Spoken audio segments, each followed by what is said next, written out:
coming in.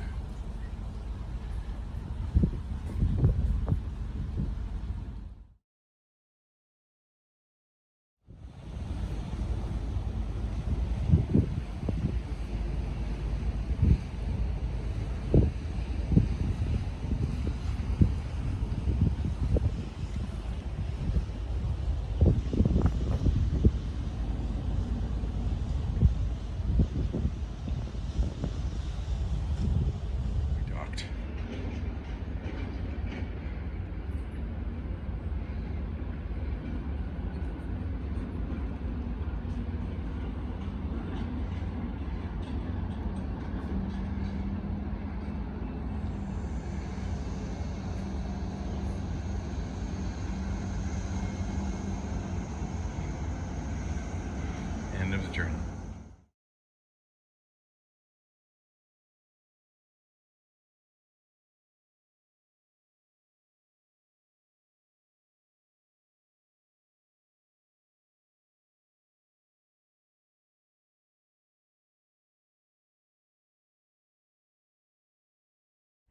Good morning.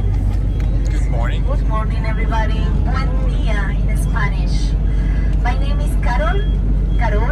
I am a local guide here in Buenos Aires, Carol Romero, and our driver, his name is Hector. Okay, so we are going to be with you during the day. We have a census every 10 years. So this year we're going to have another one. So according to our last census in 2010, population in Argentina is 40 million. But we assume we are talking about, I say, this is like a shanty town, slum, you know? Slum. Wow.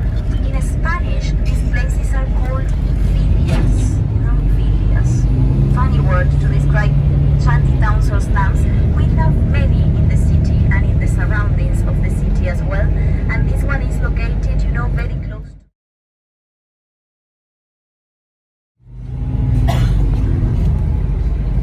to busy. This is 9:05. You know, I must say these people are late. Wow. Working hours in Buenos Aires are usually from 9 to 6. And people in Buenos Aires are usually late. You know, we always have like these 5 minutes. Everything will happen in 5 minutes. Okay, so, you know, they are already 5 minutes late. And probably they still have 10 or 20. You know? And another thing we're going to find, well, here on the right you start seeing some parks, and pay attention because we're going to find a lot of dogs around. We love dogs in this city. It belongs to the UBA. UBA is the University of Buenos Aires. This is a public university in Buenos Aires. We have like 40 public universities in Argentina, the different schools spread out in the city. And here on the right, we have this beautiful sculpture, this metallic flower. It's called Floralis generica, and it was done by an Argentinian architect who graduated from the Public University of Buenos Aires. And he went to live to the United States. He made all his career, a successful career, in the United States.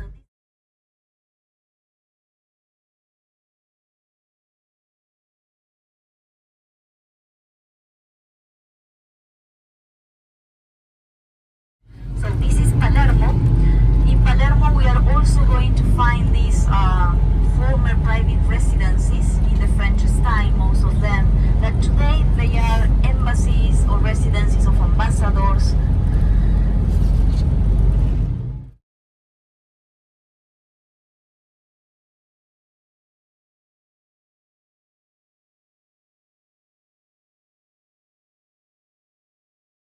This was the present given by Spain in 1910.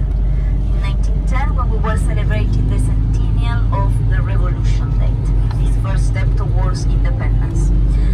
And this area on the right, this used to be the zoo of the city. Now it's called Eco Park. You know, many of the animals have been distributed to other landowners. And next block, also on the right side, the same thing, different example, former private residence, but today this one houses a museum. It's the National Decorative Art Museum. But this was the house of a wealthy family. So all these landowners became very, very rich, and this was at the turn of the 19th century. Oh, real club again. It was I the got time it. that we were exporting grain, cereals, beef to Europe, to European countries. It was also the time that we wanted to... I'm sure we will see some others. So this is monument to Evita, and that's the way, an affectionate way to call her. You know, that's really common.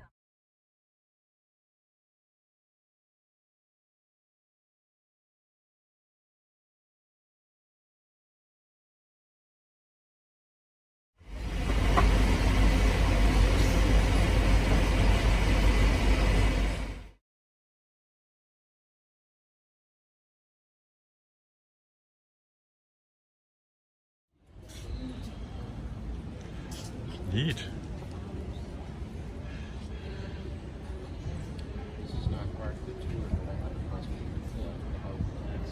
This is the main entrance here.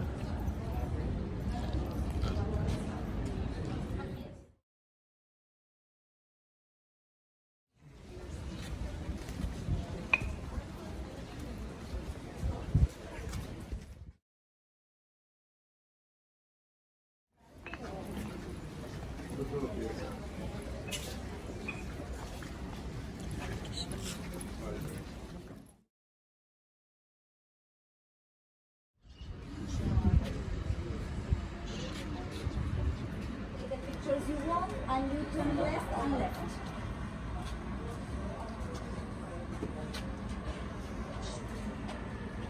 First turn there.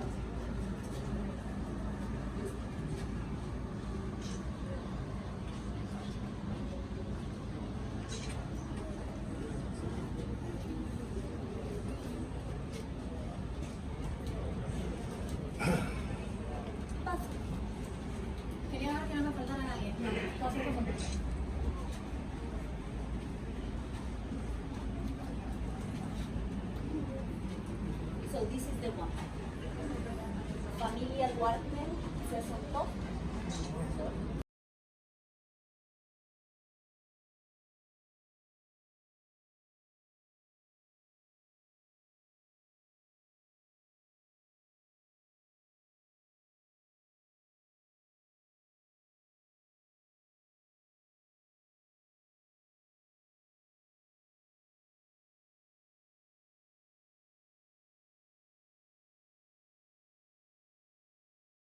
Right? There is a very interesting story that is not on the movies, so probably you haven't heard about that. But before entering into that topic, do you have any question about the cemetery itself? 33 years old. She died of cancer. She died at the time that she was so controversial. You know, she was the first lady. And the idea when she died was to build a mausoleum in the city. There were even plans of keeping her body in a glass coffin so that people could see her like a kind of shrine. So the first step to do this was to mummify her body, which they did. You know, Evita's funeral only lasted 14 days, 1-4, and it didn't last any longer because the mummification process needed to begin. You know, the doctor was pushing with that. So her body was mummified and it was taken to a state building until this mausoleum was built. So this was already Perón's second term as a president. And remember I told you that he couldn't finish because there was a military coup against Peronism. So Perón had to abandon the country. Everything about Peronism was forbidden. All political parties that, you know, liked or support Perón, everything about them, statues, monuments, portrait, everything was destroyed. Even the house, the former presidential residence where Evita had lived and where she died, was burned during this military coup. So the idea was to erase Peronism from the country. The mausoleum for Evita hadn't been finished by the time this coup took place, so that wasn't a problem, nothing to destroy. But what did they do with the body? They didn't decide to burn it, destroy it, or nothing like that. They just said, okay, we're going to hide the body. So if people don't see her, they would eventually forget about her. So that's what they tried. So they took the body and take it to another state building in secret.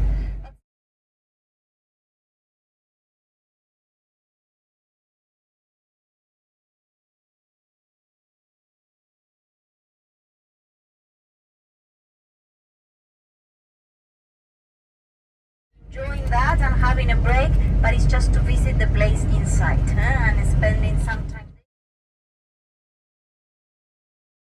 And decoration, so we're going to find the marble tables, the wooden chairs, the stained glasses, and on top of that a lot of busts, monuments, statues of famous intellectuals or artists or musicians.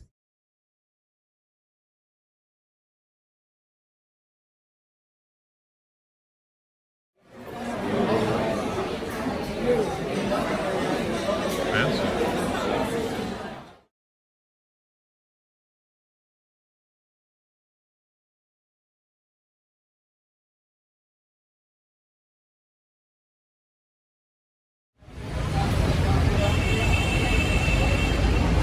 Cafe Georgie.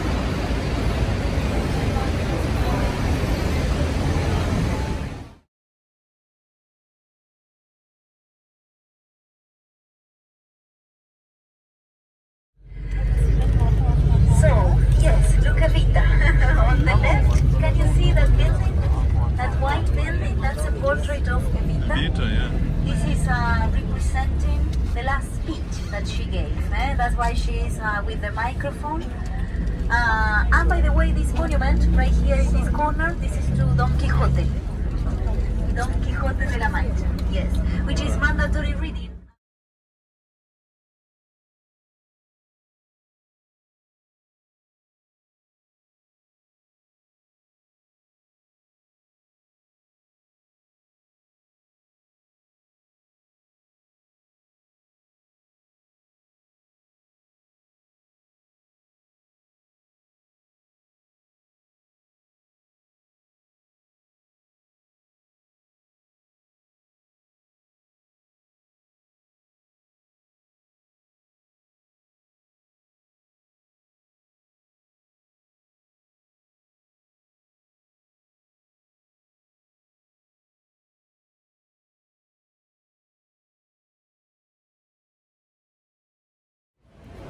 Let's go over here. Filming you.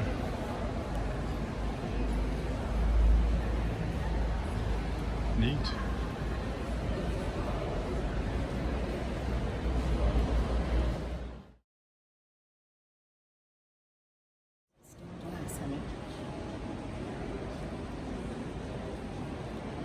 Wow.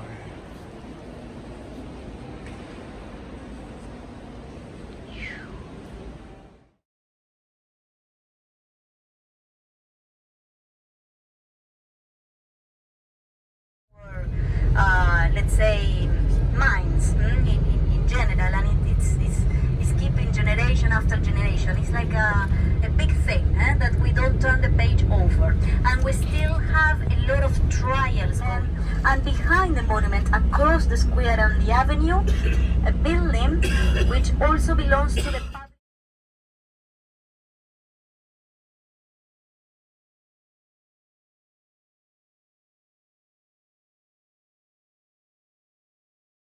The name of the team is Boca Juniors. So Boca means mouth, and it's making reference to the mouth of a river. The river Riachuelo that right here flows into the river. Artist, tango, very much related to this area. A mouth, the teeth are balls. Teeth are balls. And we are leaving one of the bus pass so you can see the murals better. I love the one that is coming. That is all football players performing as tango musicians. See, like the two passions in this city. And the one that is performing as the singer is Maradona. Have you heard of him? Yeah, of course. I know there are some British here. So, Diego Armando Maradona, like the god. So, look this corner on the right. If you look on the right side, but look up. can see how steep these walls, the bridges are. Look up on the right, you see the stadium was literally built up, so that's why it's so famous.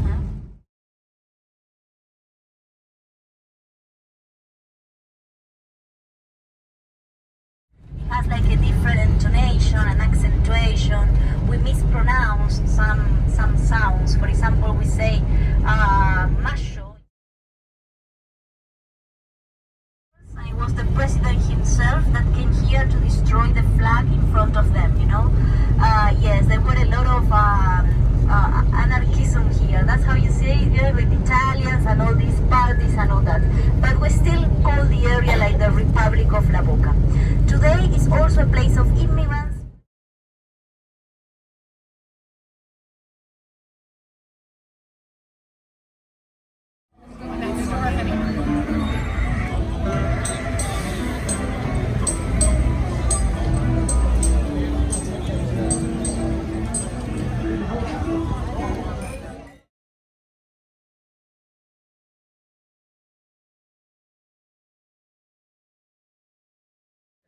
Videoed.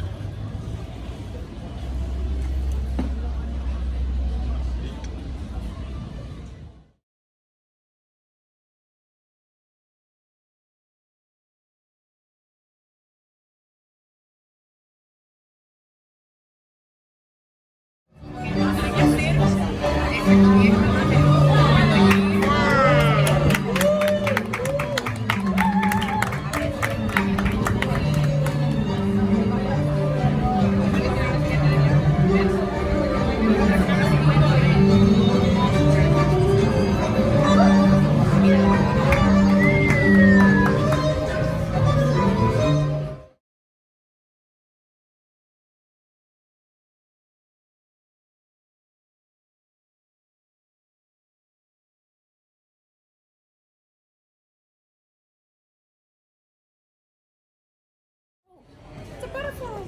Butterfly. Oh, he's on me. You got him. Hey, turn around, honey. Hey. Neat.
This is not the river de la Plata. This is called Riachuelo.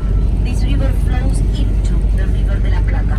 That's why this area is called the mouth of this river. Across this river, actually it's not in Buenos Aires because there is a law that forbids to have a casino in the city. That's why it's on that ship that is on.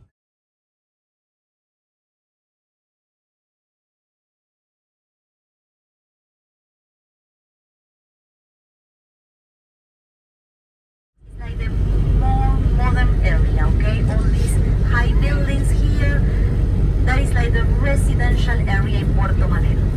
And on this side of the docks, we have the red brick buildings that used to be the warehouses. So they've been restored, and we have like a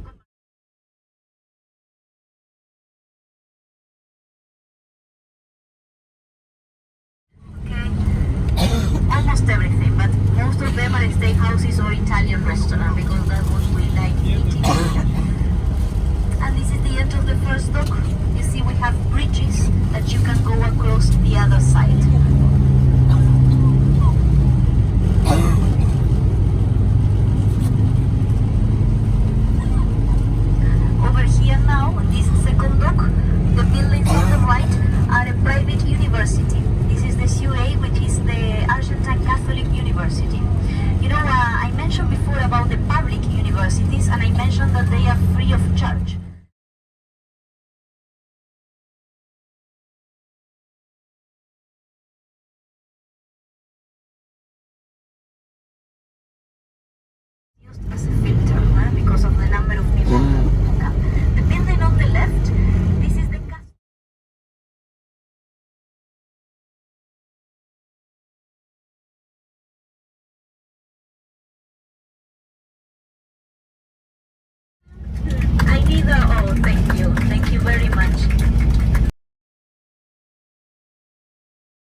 We have had a lot of influence of the immigrants here. Mainly in the 1880s they were Italian, like half of them, and they're 25% Spanish, but there were also a lot of French.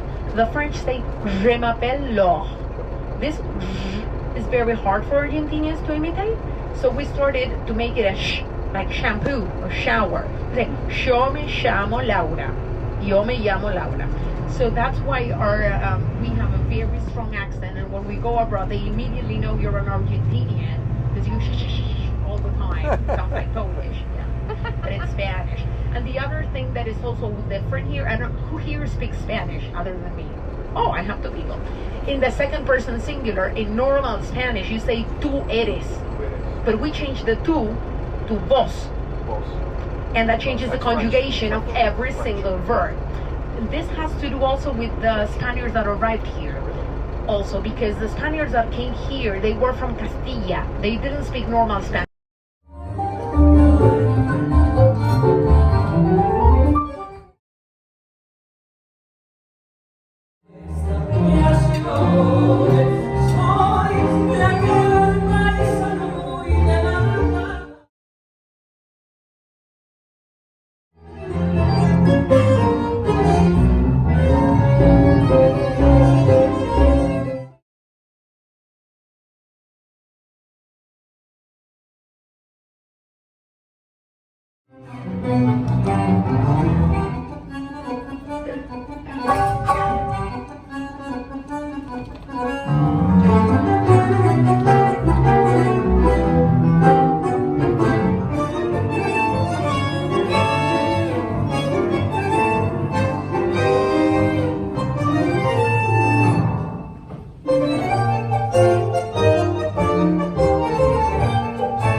What happened that year? We celebrated 100 years from the May Revolution. What is the May Revolution? Well, historically, it's the very first step. We came here yesterday. This was packed. Yes. Now it's empty. That's why I came straight here. We're gonna do the rest. Christ? It's a Jesus Christ. I know it doesn't look like it because it's very old. I mean, he died at 33 years old. Same age as Evita. But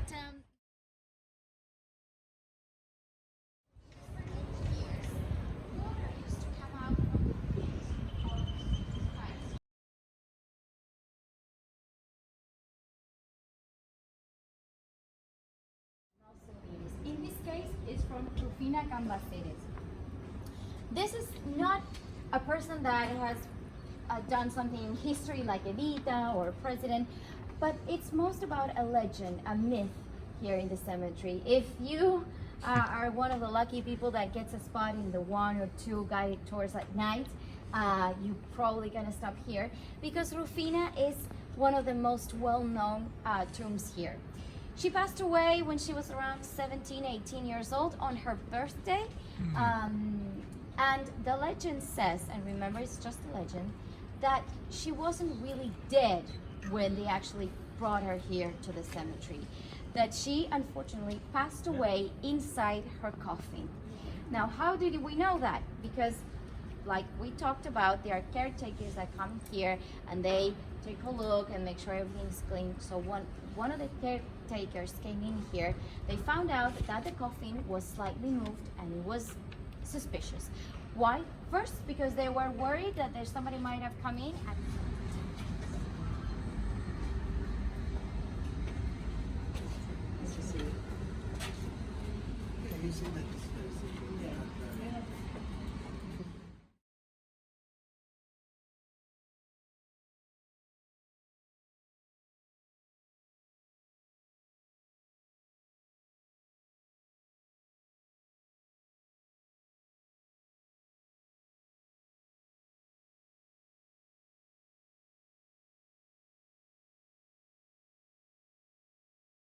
They found the president of Argentina. One of the many, One of the many, but she said the most important one, according to according to this woman, who is the master of education. Master of Education. Created. And he liked a big bird. That's high. Does it give the year?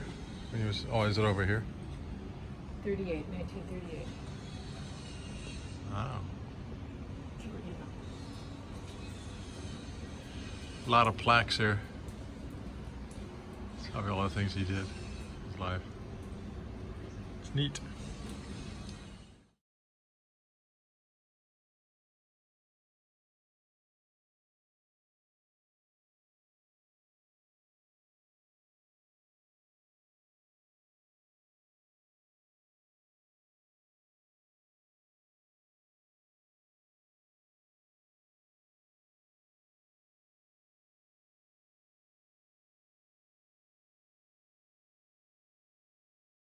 Embassy. If you pay attention, you will see that even the flowers have the colors of the flag of the Vatican. They are white and yellow.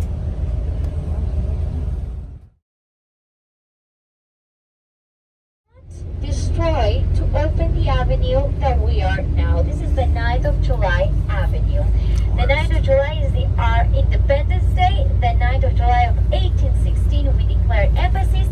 San Martin started his independence campaign in 1817, 1 year after. You will see Evita's face in the white building that I've told you, okay? So you'll see both of this.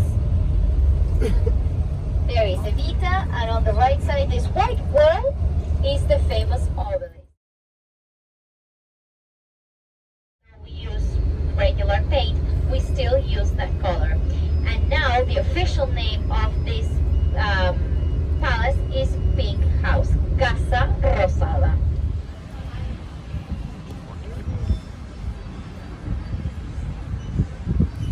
Yeah. Colorful houses.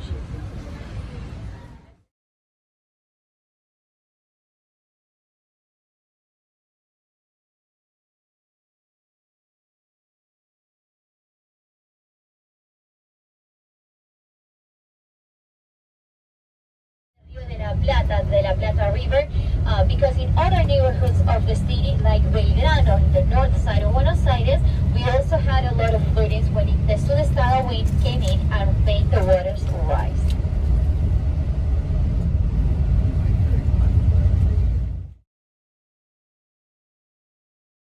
The bares notables in Buenos Aires, like in Paris, is full of cafes. And the porteño is a person born in Buenos Aires, part of Buenos Aires. Now, there are no ships, but we need to imagine that in every single space there was a ship docked here. And this one is the most polluted river in the country. Trust me, there is no oxygen oxygen in this river. It's only methane. So if you take a closer look, you will see that there are bubbles. They are not oxygen bubbles, they are methane. Yeah. Now we're trying to clean all the garbage that is floating, but then we'll have to actually have to clean the water. I don't know how it's going to be done. And if we do, it's going to take around 100, 150 years. Well, this is kind of similar. Now from here with the bus, nothing is going to happen, don't worry. Because mostly the people living in the villas are working class people that cannot afford the fees to rent a place in the downtown area. To rent a place in Buenos Aires, you must have guarantees. Often the guarantees down because it became too small for the amount of ships that came in and out here, because commerce grew a lot in the last 100 years here in Buenos Aires. It was completely abandoned. So for many years, literally there was only rats in this area. Nobody wanted to come here. It was like a garbage dump. But in 1990, the government created a project, a plan to change this. So they created the idea that if they could rise this neighborhood up again. So they decided to restore all the part of the left side with all the storehouses, and they created bars, restaurants, offices, everything, and it became so popular that today Puerto Madero is the most expensive neighborhood to live. Remember that we talked about Recoleta, Palermo being really, really expensive? Well, here it's, I don't know who can afford it. Maybe movie stars